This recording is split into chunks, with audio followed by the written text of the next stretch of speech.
Agradezco a Dios la oportunidad que me concede de saludarlos y poder compartir con ustedes una enseñanza basada en el Evangelio según San Mateo, capítulo 16, versículo 26. Este versículo dice así: porque ¿qué aprovechará al hombre si ganare todo el mundo y perdiere su alma?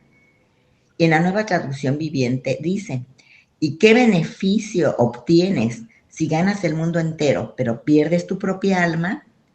¿Hay algo que valga más que tu alma? El título de esta reflexión es Prioridades, las de Dios o las mías. Si observamos bien, vemos aquí a un hombre, ¿sí?, que quiere ganar todo el mundo, pero puede perder su alma. Está hablando el Señor Jesús. Aquí vemos las dos prioridades: o gano el mundo, o gano mi alma. ¿Se pueden hacer las dos cosas?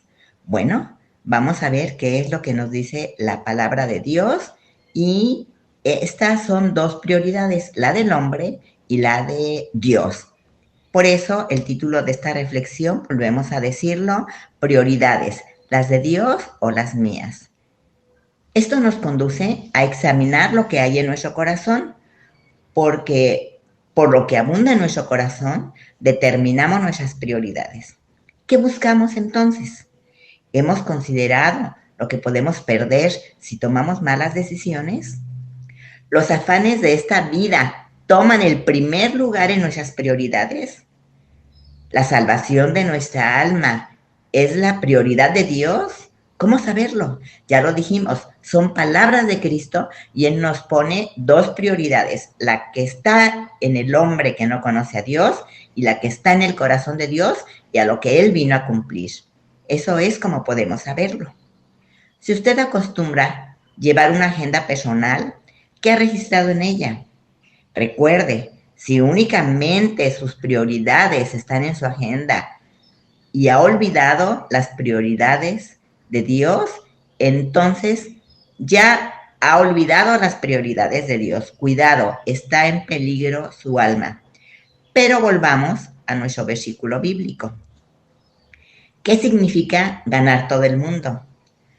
Hay una nota en la Biblia de estudio del diario Vivir que quiero leer para ustedes. Hay un panorama egoísta del mundo sobre la vida. Cuando no conocemos a Cristo, tomamos decisiones con la idea de que esta vida es lo único que tenemos. Olvidamos que esta vida es solo la introducción a la eternidad. La forma como vivimos este breve lapso de tiempo determina nuestro estado eterno. Aunque acumulemos en la tierra riqueza u honores sociales u otra cosa, nada de esto sirve para obtener la vida eterna.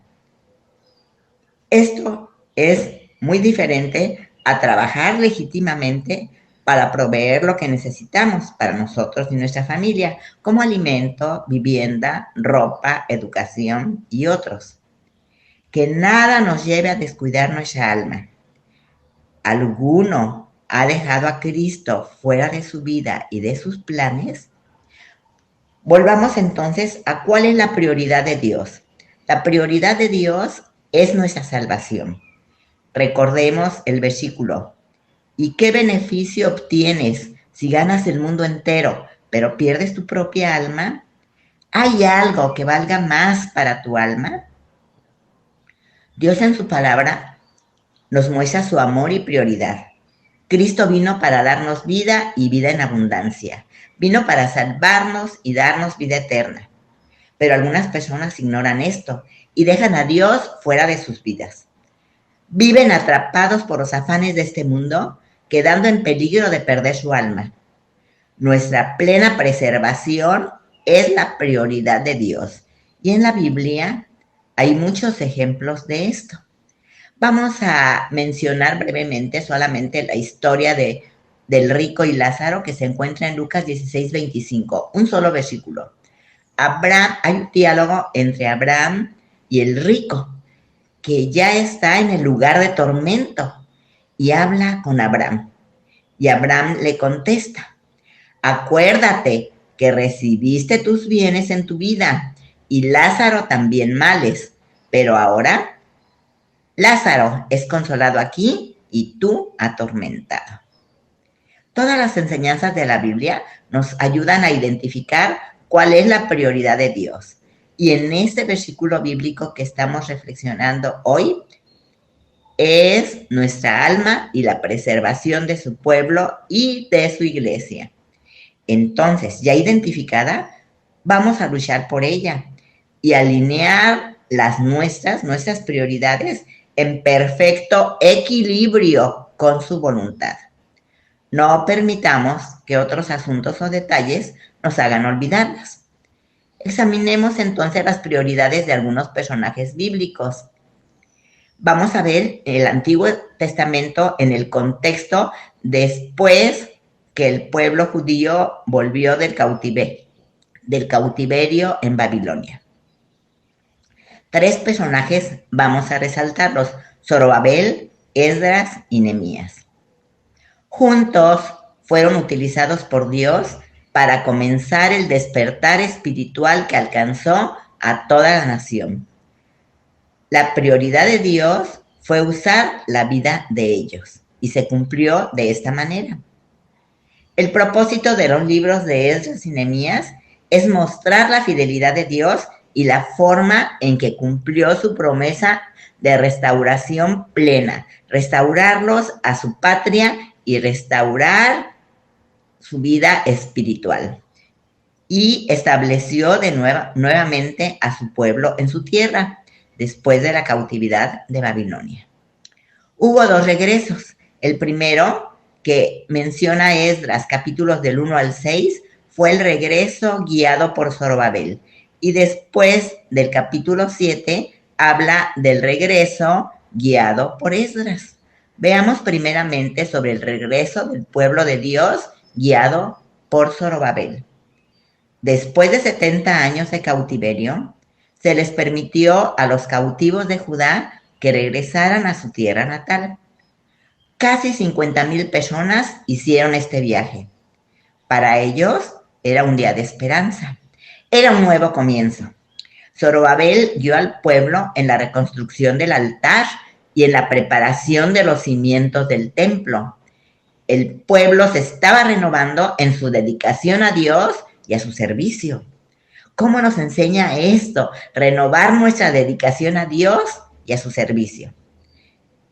En los capítulos 5 y 6 del libro de Esdras, vemos registrados cómo la fe de todos fue probada, pero también fue restaurada, fue revivida. La fe los llevó no solamente a poner los cimientos del templo, la fe los llevó a terminar el templo. Pero ¿cuál era entonces la prioridad de Zorobabel? Zorobabel era el gobernador. Cuando Zorobabel estuvo a cargo de la reconstrucción del templo de Jerusalén, Zorobabel comenzó con el altar. Con este comienzo, Zorobabel demostró que su prioridad era restaurar la adoración a Dios. No se perdió en el proyecto, no permitió que otros asuntos y detalles le hicieran olvidar su responsabilidad más importante.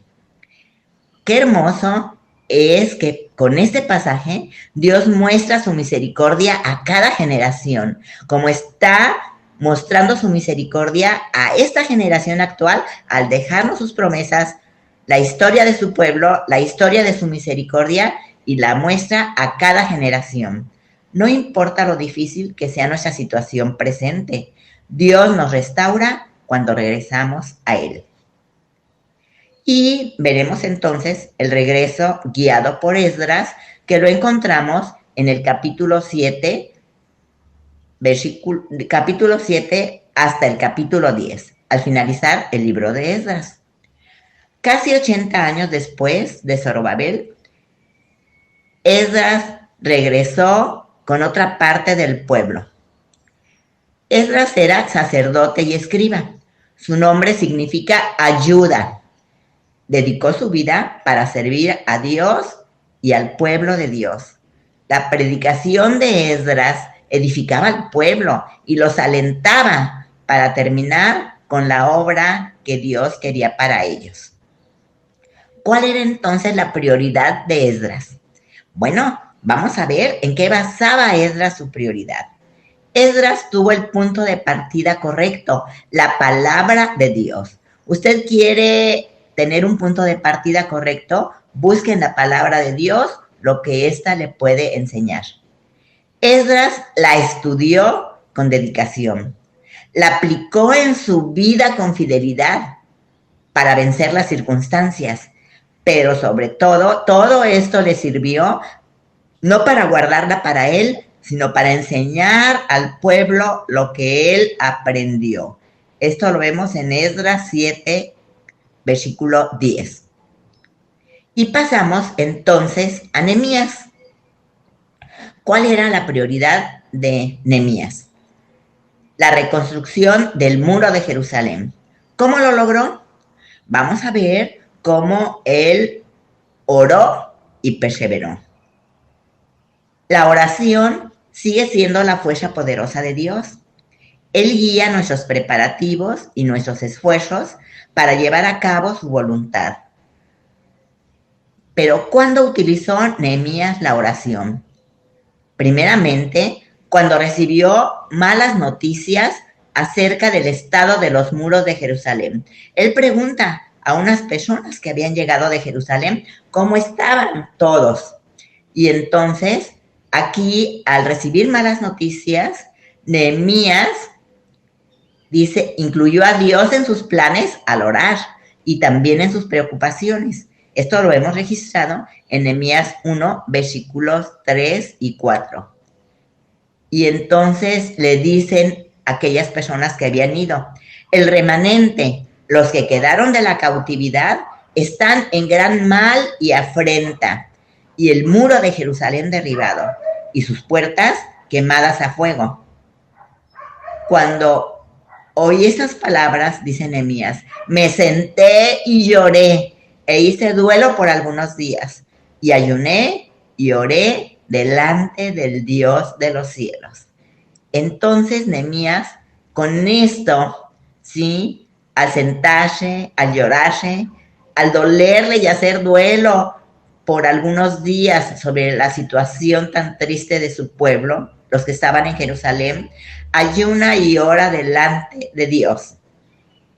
Y entonces Nehemías era copero del rey Artajerjes. Y hay una conversación, el rey Artajerjes lo ve triste. Y entonces le dice, en el capítulo 2, versículo 4, dice la Biblia, me dijo el rey, ¿qué cosa pides? Entonces oré al Dios de los cielos. Cuando usted ora, recuerda que lo hace ante el Dios de los cielos y Él lo escucha y Él escucha lo que hay en su corazón. Nehemías también oró a Dios ante las burlas, ya que había regresado él a Jerusalén. Nehemías ora ante las burlas, amenazas, oposición y planes malvados de los enemigos. Nehemías confió en Dios y tomó las precauciones necesarias. Ya estaba allí Nehemías en Jerusalén para la reconstrucción del muro. Nehemías se enfrentó a la calumnia y a las amenazas de sus enemigos, pero también se enfrentó al temor, al conflicto y al desaliento de sus propios trabajadores. Ante la oposición, Nehemías recurrió a Dios en oración, ¿sí? Utilizó medidas sabias en defensa para proteger al pueblo y para reconstruir el muro. Nada impidió que Nehemías terminara la obra. Dice en el capítulo 4, versículo 9, entonces oramos, aquí ya no oró solamente Nehemías, ¿sí? Está con el pueblo, está con los que están reconstruyendo el muro. Y dice, entonces oramos a nuestro Dios y por causa de ellos pusimos guarda contra ellos de día y de noche. Y sigue diciendo en el versículo 13, detrás del muro y en los sitios abiertos puse al pueblo por familias, con sus espadas, con sus lanzas y con sus arcos. Y después dije al pueblo, no teman delante de ellos, acuérdense del Señor grande y temible y peleen por sus hermanos, por sus hijos, por sus hijas, por sus mujeres y por sus casas. Nos volvimos todos al muro, cada uno a su tarea, cada uno a su tarea de todo el pueblo. Si usted conoce a Dios, aquí en cada uno, usted vea que tenemos una tarea para seguir en el propósito de Dios. Los que edificaban en el muro, los que acarreaban o cargaban, con una mano trabajaban en la obra y con la otra tenían la espada.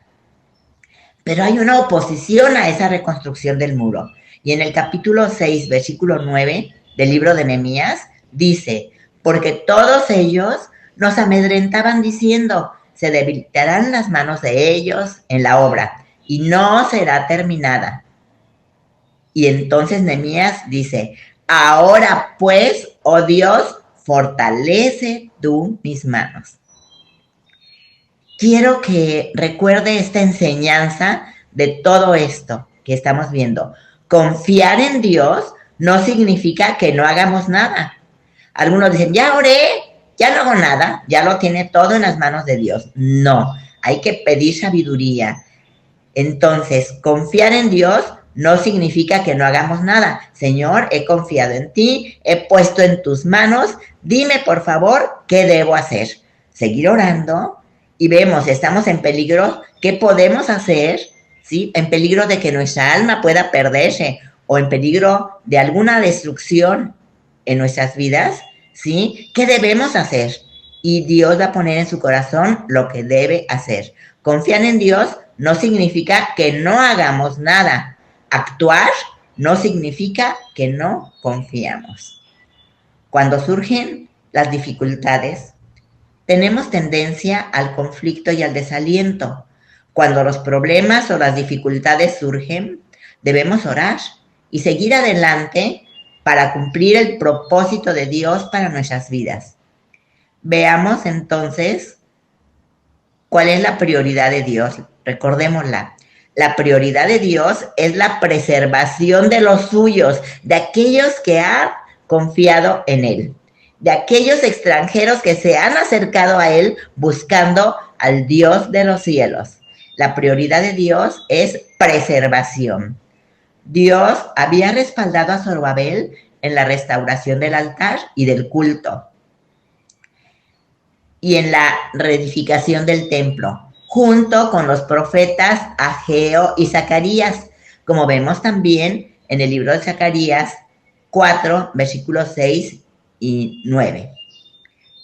Y también Dios respaldó a Esdras, porque la mano de Dios estaba sobre Esdras, porque Esdras había preparado su corazón para inquirir la ley de Jehová y para cumplirla, y para enseñar en Israel sus estatutos y decretos. Vea usted aquí la mano de Dios para cumplir el propósito de Dios de respaldar a su pueblo. Su pueblo y los que han confiado en Dios no están desamparados. Dios mismo es la prioridad de Dios, Dios mismo lo sustentará. Y también a Nehemías para que reedificara el muro. Pero la obra no estuvo completa hasta que el pueblo reconstruyó su vida espiritual. Hay un antes, pero está un final para que usted reconstruya también su vida espiritual.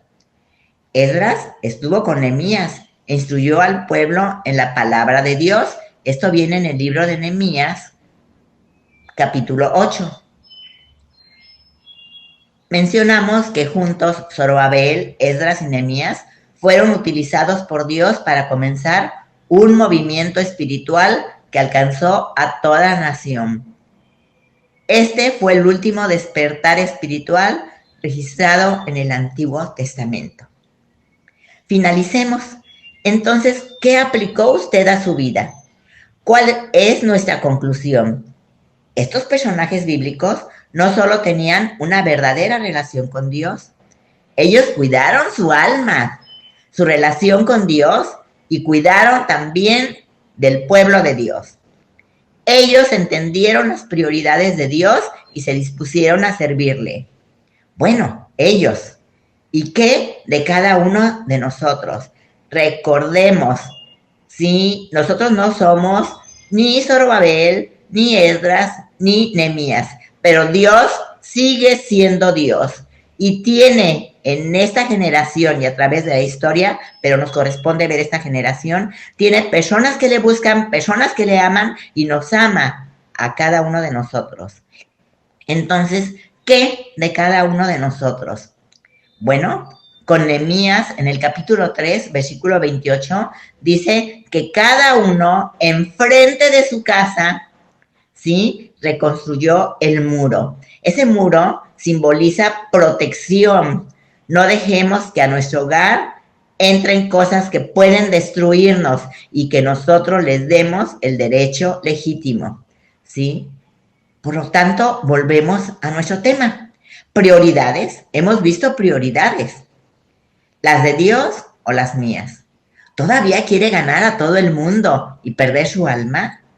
Bueno, la prioridad de Dios eres tú. Él no quiere que se pierda tu alma. Él no quiere que se pierda mi alma. Él no quiere que se pierda nuestra alma. Para eso vino Cristo al mundo. Eso lo enseñó el Señor Jesucristo. Nuestra salvación era la prioridad del Señor Jesús al venir a este mundo. La pregunta que hago en este momento es, ¿quieres hacer la prioridad de Dios también la tuya? ¿Quieres cuidar tu alma y seguir y proseguir en la preservación de tu alma para vida eterna? Pero quieres recordarla diariamente y no olvidarla porque cada día no sabemos cuál pueden presentarse obstáculos para que la olvidemos. No solamente es para ti esta prioridad, también es para que cuides de tu familia y de tus seres queridos. Porque, ¿qué aprovechará el hombre si ganare todo el mundo y perdiere su alma? Esta es la voz de Cristo escrita en la Biblia. Cristo está hablando a sus discípulos de su muerte y resurrección. Entonces, escuchemos sus palabras, no las mías, y volvamos nuestro corazón a Él. Hoy es día de salvación y de firmeza para preservación de nuestra alma. Oremos y pidamos a Dios su ayuda para que nada nos aparte de su gracia. Volvamos a Dios para pedirle su respaldo y permanecer fieles hasta el fin. Señor, gracias por tu palabra, porque por ella son abiertos nuestros ojos para no perder de vista tu prioridad. Te pedimos que nos libres de todo egoísmo y engaño. Quita de nuestro corazón todo aquello que nos aparte de ti y ponga en peligro nuestra alma. Concédenos tu gracia para luchar por nosotros, por nuestra familia, por nuestra nación y por todos aquellos que, aunque no conocemos, están en tu corazón y tienen necesidades. Sabemos que al librarnos de nuestro egoísmo, nuestras vidas pueden ser instrumentos de bendición para que tu nombre sea glorificado. Todo eso te lo pedimos en el nombre de nuestro Señor y Salvador Jesucristo. Amén. Que Dios los bendiga y los guarde.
Siento el fuego de su amor.